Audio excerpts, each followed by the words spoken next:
பெய்யக்கூடாத நேரத்தில் மழை பெய்யுது, அடிக்கக்கூடாத நேரத்தில் வெயில் அடிக்குது. சம்மர் மாதிரி இன்றைக்கும் இருக்குது. பல ஊரில் வந்து மழை பெஞ்சு கொடுத்ததுங்கிறாங்க. ஆமாம் சார், டவுன் சவுத்லலாம் மழை நல்லா இப்போ நான் நேற்று ஆவடியிலேருந்து வர்றேம்மா, கடுமையான மழையில் கிளம்பி வர்றேன். வர வர வர வர வர கிண்டிக்கிட்ட வர்றேன், மழை பெஞ்சதுக்கான அடையாளத்தை காணும், இன்றைக்கி ஒன்றும் காணும். அப்படி எப்படி அவ்வளோ வேரியேஷன், ஒரு 20 மைலுக்குள்ளார இவ்வளோ வேரியேஷன் வருது.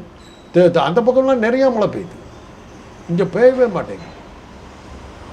அதை இப்போ ஒன்றுமே சொல்ல முடியல. புரட்டாசி இப்போ வந்து தீபாவளி மழை வரணும், நமக்கு ஒரு வாரம் கூட இல்லை, கொட்டுன்னு கொட்டணும் இல்லை.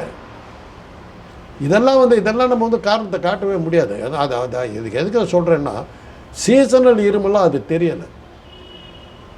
நவம்பரில் வரலாம், ஏன்னா நான் அட்லீஸ்ட் நவம்பர்லேயாவது குளிர் அடிக்கும்னு நான் எதிர்பார்க்குறேன்.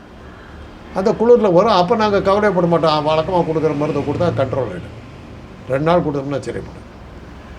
பல சமயங்களில் வந்து கால் சென்டர்னே ஒன்று இருக்குது, அந்த இடத்த போய் இது வந்து கொஞ்சம் தூங்க வைக்கும் பிரெயினில். அது தூங்க வச்சா இருமல் நின்றுடும்.